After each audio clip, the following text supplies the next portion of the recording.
Hello everyone. इस video में हम लोग इंडियन मॉनसून को डिस्कस करेंगे और ये बहुत पॉपुलर डिमांड पे वीडियो आ रही है। Thank you for the overwhelming response.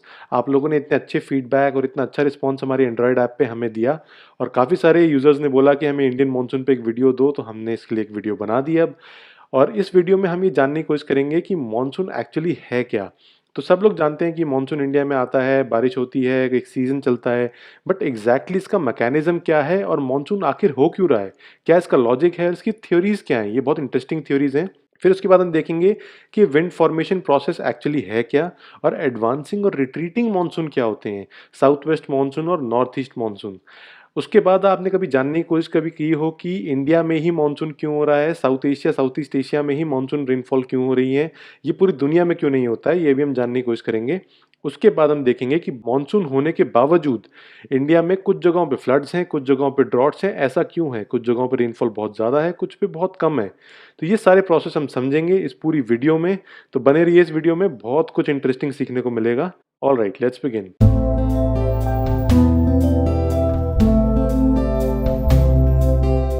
तो सबसे पहले ये देख लेते हैं कि इंडियन मॉनसून की आखिर डेफिनेशन क्या है।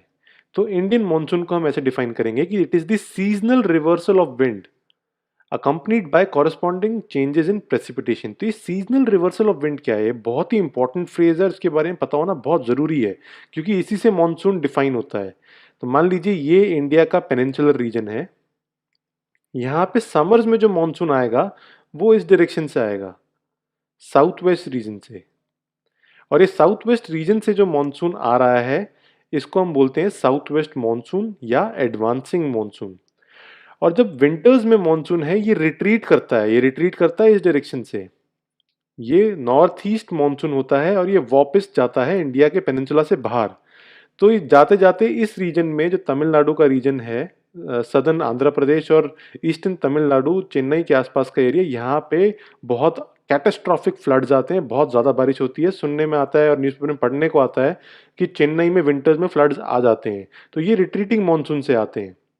तो अगर देखा जाए तो साउथ वेस्ट मानसून ये है और ये नॉर्थ ईस्ट मानसून है। ये जो डायरेक्शन चेंज हो रहा है विंटर्स में, समर्स में और विंटर्स में जो मानसून का डायरेक्शन चेंज हो गया है, इसको बोलते हैं सीजनल रिवर्सल ऑफ विंड।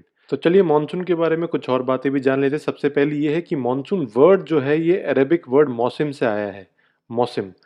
और मॉनसून जो है वो जून से लेके सितंबर तक रहता है रफली। अब मॉनसून इंडिया में कैसे होता है, कैसे बारिश होती है, ये कुछ यूनिक ज्योग्राफिकल फीचर्स हैं, atmospheric, oceanic and geophysical factors हैं जो कि मॉनसून के बिहेवियर को अफेक्ट करते हैं। अभी वर्ड्स काफ़ी बड़े बड़े लग रहे हैं सुनने में कि ज्योग्राफिकल फीचर्स, एटमॉस्फेरिक, ओशियनिक और जियोफिजिकल फैक्टर्स। ये बहुत सिंपल कॉन्सेप्ट है, इतना घबराने की इसमें कोई बात नहीं है, ये हम अभी आगे सब कुछ बताएंगे। अब पूरे साल में मॉनसून किस तरीके से एडवांस करता है और किधर से रिट्रीट करता है, इसको देखने के लिए बहुत सिंपल सी एनिमेशन है। इससे बहुत अच्छे तरीके से समझ में आ जाएगा कि मॉनसून कैसे प्लेन्स तक जाता है, फिर रिट्रीट करके वापस कैसे सी कोस्ट तक आ जाता है। तो अब हम देखते हैं कि विंड फॉर्मेशन का प्रोसेस क्या होता है। तो मान लीजिए कि ये लैंड है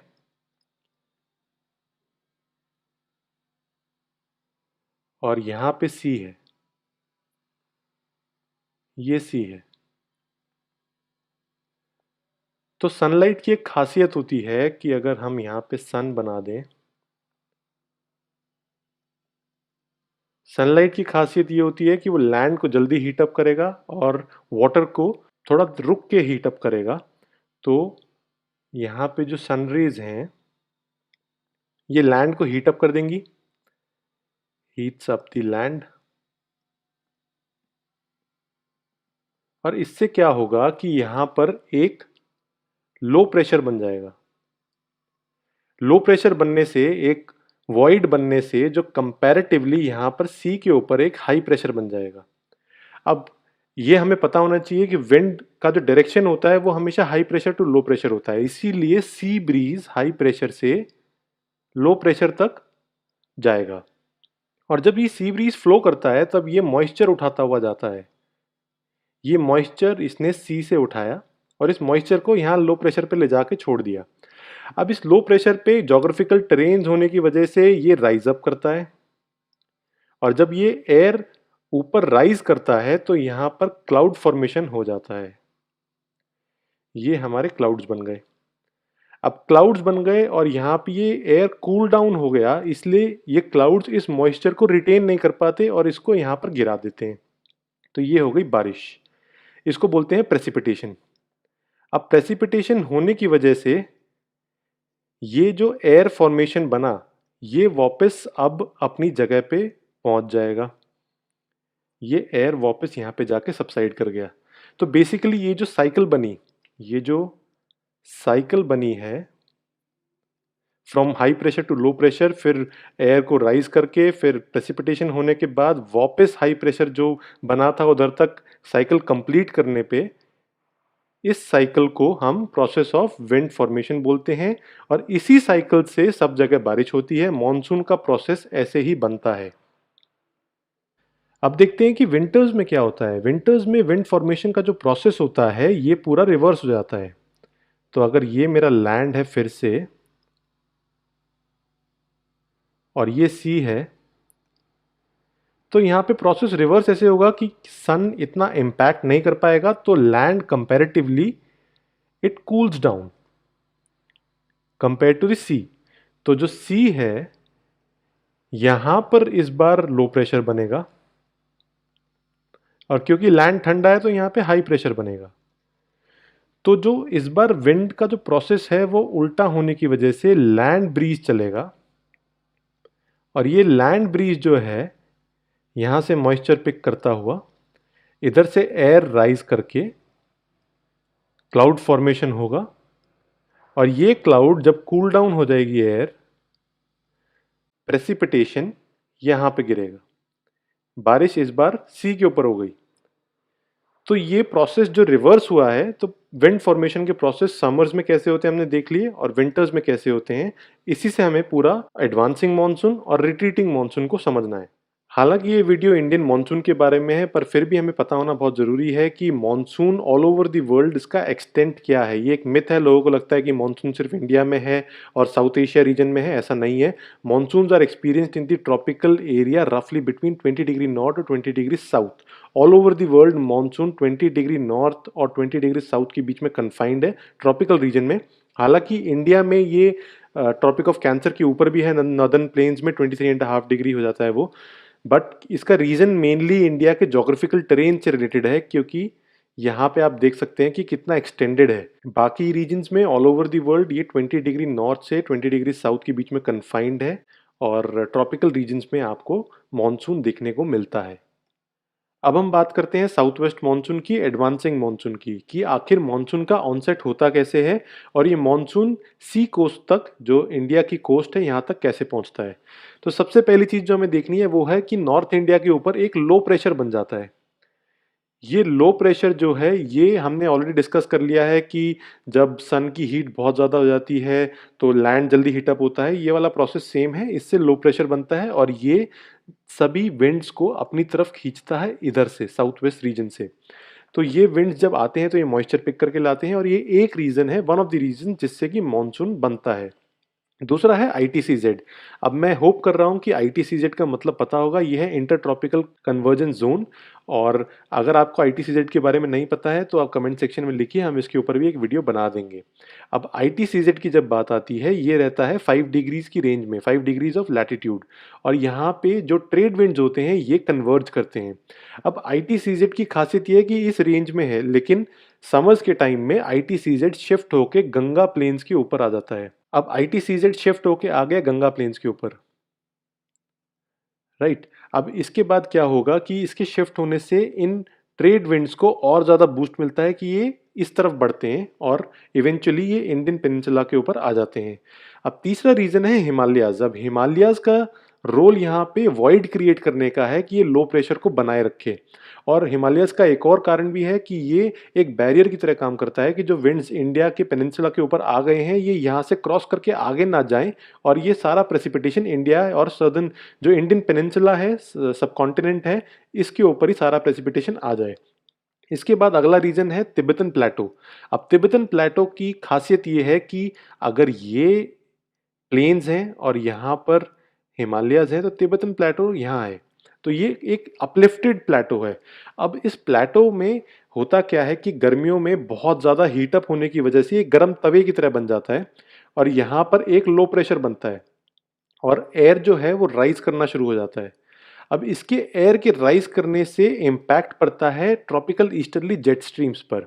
अब जेट स्ट्रीम्स को हम वाइट में ड्रॉ करेंगे, ये है वेस्टर्न जेट स्ट्रीम और ये है ट्रॉपिकल ईस्टर्ली जेट स्ट्रीम जो यहाँ से घूमता हुआ आता है और इसको इम्पैक्ट करता है जो मॉनसून के विंड्स हैं। अब मॉनसून के विंड्स को बूस्ट मिल जाता है ट्रॉपिकल ईस्टर्ली जेट स्ट्रीम से। ये है ट्रॉपिकल ईस्टर्ली जेट स्ट्रीम। इसके बाद क्या होता है, जो अगला हमें देखना है वो है मेडागास्कर के ऊपर एक हाई प्रेशर बनता है। ये है मेडागास्कर, यहाँ पे एक हाई प्रेशर बनता है और इस हाई प्रेशर को इम्पैक्ट करती है ट्रॉपिकल ईस्टर्ली जेट स्ट्रीम, यहाँ से आके इसको स्ट्रेंथन कर देती है। तो इस हाई प्रेशर और इस लो प्रेशर के बीच में विंड्स बहुत स्ट्रेंथन होते हैं और बहुत जल्दी जल्दी बहुत हाई इंटेंसिटी से आगे बढ़ते हैं मॉइस्चर उठाने के बाद। एक और ऑप्शन है जो है southern oscillation and Indian ocean dipole.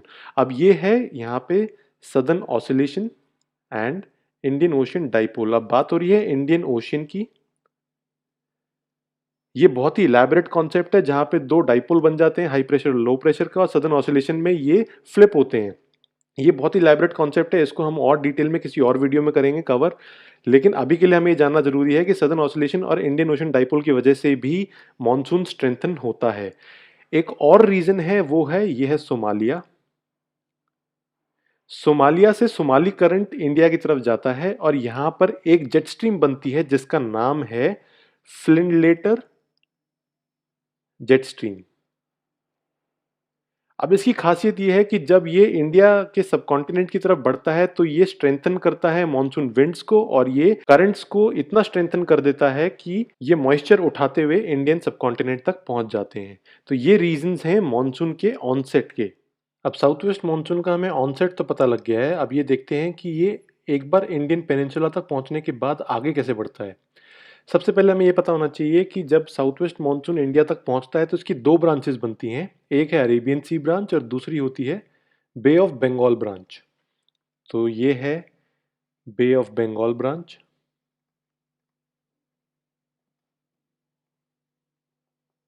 और ये है अरेबियन सी ब्रांच।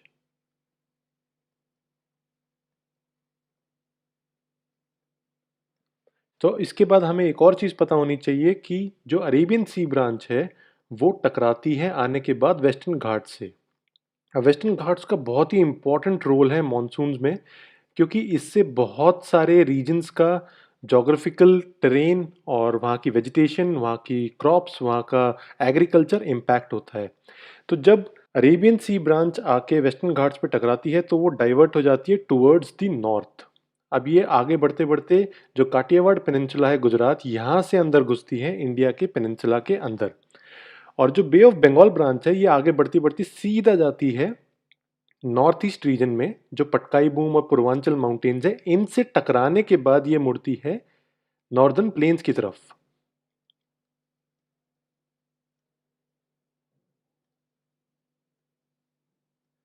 तो अब इसमें हमें एक चीज़ समझने की ज़रूरत है कि जो अरेबियन सी ब्रांच है वो वेस्टर्न घाट से टकराने के बाद नॉर्थ की तरफ शिफ्ट हो जाती है और जो बे ऑफ बंगाल ब्रांच है वो आगे जाके पटकाई बूम और पूर्वांचल माउंटेन से टकराने के बाद नॉर्दर्न प्लेन्स की तरफ शिफ्ट हो जाती है। अब अगर ये वेस्टर्न घाट्स के बारे में हम बात करें तो हमें एक चीज़ पता होनी चाहिए कि वेस्टर्न घाट जो है ये कंटिन्यूस माउंटेन्स हैं, इसीलिए यहाँ पे इतने गैप्स नहीं बनते हैं। गैप्स बनते तो ये मानसून यहाँ से आगे बढ़ता और जो डेक्कन प्लेटो है इस तरफ आता। अब डेक्कन प्लेटो में रेनफॉल कम होने का रीज़न यही है कि यहाँ पर एक डिवाइड बन जाता है, एक बैरियर बन जाता है। तो ये आपको पता ही होगा कि जो महाराष्ट्र के नॉर्दर्न महाराष्ट्र में काफ़ी सारे रीजन हैं और यहाँ पर बहुत ज़्यादा ड्रॉट की सिचुएशन रहती है। ये ड्रॉट की सिचुएशन इसलिए रहती है क्योंकि यहाँ तक मानसून पहुँच ही नहीं पाता है, बहुत इम्पैक्ट के साथ नहीं पहुँचता है, जो रेनफॉल है बहुत कम रहती है। अब दूसरा एरिया जो हम देख रहे हैं वो है यहाँ पर अंडमान निकोबार आइलैंड, यहाँ बहुत ज़्यादा रेनफॉल होती है और जो नॉर्थ ईस्ट रीजन है तो आपका मौसिन राम और चेरापूंजी ये सब रीजन यहाँ पे नॉर्थ ईस्ट में है, मेघालय में, और यहाँ पर रेनफॉल बहुत ज़्यादा होती है। लेकिन एक चीज़ और पता होनी चाहिए कि नॉर्थ ईस्ट रीजन में जो मौसिन राम एरिया है यहाँ पे प्रेसिपिटेशन तो बहुत हाई है, लेकिन यहाँ पे फिर भी ड्रॉट लाइक कंडीशन बन जाती है क्योंकि यहाँ पे जो रॉक्स हैं ये है हार्ड रॉक्स और यहाँ पे हार्ड रॉक्स में इतना मॉइस्ट सॉइल ना होने की वजह से रिटेंशन रेट बहुत कम रहता है, तो जो पानी होता है वो फ्लो कर जाता है। इसलिए यहाँ पे बहुत ज़्यादा पानी की प्रेसिपिटेशन होने के बावजूद भी ड्रॉट लाइक कंडीशन बन जाती हैं। अब इसके बाद हमें ये पता होना चाहिए कि जब इनिशियली बहुत ज़्यादा बर्स्ट होता है मॉनसून का, तो वो ज़्यादातर जो रेनफॉल है वो इस रीजन में और ये जो आपके वेस्टर्न घाट्स के वेस्टवर्ड रीजन है, यहाँ पर बहुत ज़्यादा रेनफॉल हो जाती है। और जो अंदर का रीजन है, जो नॉर्दर्न प्लेन्स हैं और जो सेंट्रल हाईलैंड्स हैं, यहाँ पर बहुत कम रेनफॉल हो पाती है कंपैरेटिवली, बट ठीक-ठाक रेनफॉल यहाँ हो जाती है। और आगे जाते-जाते ये टकराते हैं हिमालयाज़ से। और हिमालयाज़ एक और बैरियर है, ये प्रिवेंट करता है मॉनसून को यहाँ पर तिब्बतन हाइलैंड्स तक जाने से बचाता है। तिब्बतन प्लेटो इसलिए काफ़ी डेज़र्ट लाइक सिचुएशन में है क्योंकि यहाँ पर हिमालयाज़ होने की वजह से एक बैरियर बनता है और मॉनसून यहीं पर ही कन्फाइंड रह जाता है। तो ये है बेसिकली कैसे मॉनसून एडवांस करता है इंडियन सबकॉन्टिनेंट पे। अब बारी आती है नॉर्थ ईस्ट मॉनसून की, जिसे कहते हैं रिट्रीटिंग मॉनसून। अब नॉर्थ ईस्ट मॉनसून में हमें एक चीज़ पता होनी चाहिए, जैसे साउथ वेस्ट मॉनसून में ऑनसेट हो रहा था मॉनसून का, विंड्स आ रहे थे इंडियन सबकॉन्टिनेंट की तरफ, वैसे ही नॉर्थ ईस्ट मॉनसून के टाइम पे विंड्स दूर जाएंगे। अब ये रिट्रीट कर रहे हैं इक्वेटर की तरफ। जैसे कि हमने देखा था कि नॉर्थ वेस्ट मॉनसून में जो नॉर्दर्न प्लेन्स हैं वहाँ पर लो प्रेशर बनता है, वैसे ही नॉर्थ ईस्ट मॉनसून में हाई प्रेशर बन जाएगा और इस हाई प्रेशर बनने की वजह से ये विंड्स और इंटेंस हो जाएंगे और ये इक्वेटर की तरफ जाना शुरू हो जाएंगे। दूसरा कॉन्सेप्ट जो हमें पता होना चाहिए कि ITCZ अब की बार नीचे की तरफ शिफ्ट हो जाएगा, अपनी ओरिजिनल पोजीशन पे चला जाएगा। और ITCZ शिफ्ट होने का कारण ये भी है कि जो सन है वो सदर्न डायरेक्शन में अपेरेंटली मूव करना शुरू कर देता है, क्योंकि अर्थ का एक्सिस टिल्ट होता है। ITCZ अपनी जगह जाने से जो ट्रेड विंड्स हैं वो अट्रैक्ट होते हैं ITCZ की तरफ, तो ये स्ट्रेंथन और ज़्यादा हो जाता है। तीसरा कॉन्सेप्ट जो हमें पता होना चाहिए वो है वेस्टर्ली जेट स्ट्रीम का। वेस्टर्ली जेट स्ट्रीम जो होती हैं ये साउथ वेस्ट मॉनसून के टाइम पे तो हिमालयाज़ की नॉर्दर्न साइड से फ्लो करती हैं, लेकिन विंटर्स में ये हिमालयाज़ के नीचे से आते हैं, जो सदर्न डायरेक्शन से। और हमें पता होना चाहिए कि जो विंटर्स के टाइम पे टेम्परेट साइक्लोन्स हैं वो नॉर्दर्न इंडिया में बहुत ही प्रेडोमिनेंट होते हैं। उसके अलावा ये टेम्परेट साइक्लोन्स विंड्स को और ज़्यादा पुश करते हैं और ये रिट्रीटिंग मॉनसून को थोड़ा बहुत स्ट्रेंथन कर देते हैं। अब रिट्रीटिंग मॉनसून की जो इम्पैक्ट होता है वो साउथ वेस्ट मॉनसून से बहुत कम होता है, क्योंकि इनके पास मॉइस्चर उठाने के लिए सिर्फ यही रीजन है और इस रीजन से ये मॉइस्चर उठा के सिर्फ तमिलनाडु के रीजन में और थोड़ा सा सदर्न आंध्र प्रदेश यहीं पे ही प्रेसिपिटेशन दे पाते हैं। इसलिए हमें पता चलता है कि जो चेन्नई है, चेन्नई में फ्लड्स आते हैं विंटर्स के टाइम पे और सिर्फ यही रीजन इम्पैक्ट हो पाता है। तो ये था नॉर्थ ईस्ट मॉनसून। तो ये था पूरा प्रोसेस इंडियन मॉनसून का। We really hope that you like the video. अगर पसंद आया तो प्लीज़ लाइक करो, कमेंट करो, शेयर करो, सब्सक्राइब करो। आपके लिए बहुत छोटी चीज़ है पर इसका इम्पैक्ट बहुत बड़ा होता है। Thank you and take care. तो दोस्तों इस वीडियो में बस इतना ही। इस टॉपिक की PDF नोट्स डाउनलोड करने के लिए जाएं सिविल कोर्सिफाई एंड्रॉइड ऐप पे। हम इसी तरह की और वीडियोस आपके लिए लाते रहेंगे। तब तक के लिए हमारे YouTube चैनल को सब्सक्राइब करें, एंड्रॉइड ऐप को डाउनलोड करें और हमें Facebook और टेलीग्राम पे फॉलो करें। सभी लिंक्स आपको डिस्क्रिप्शन और कमेंट सेक्शन में मिल जाएंगे। तो मिलेंगे अगली वीडियो में, तब तक के लिए टेक केयर।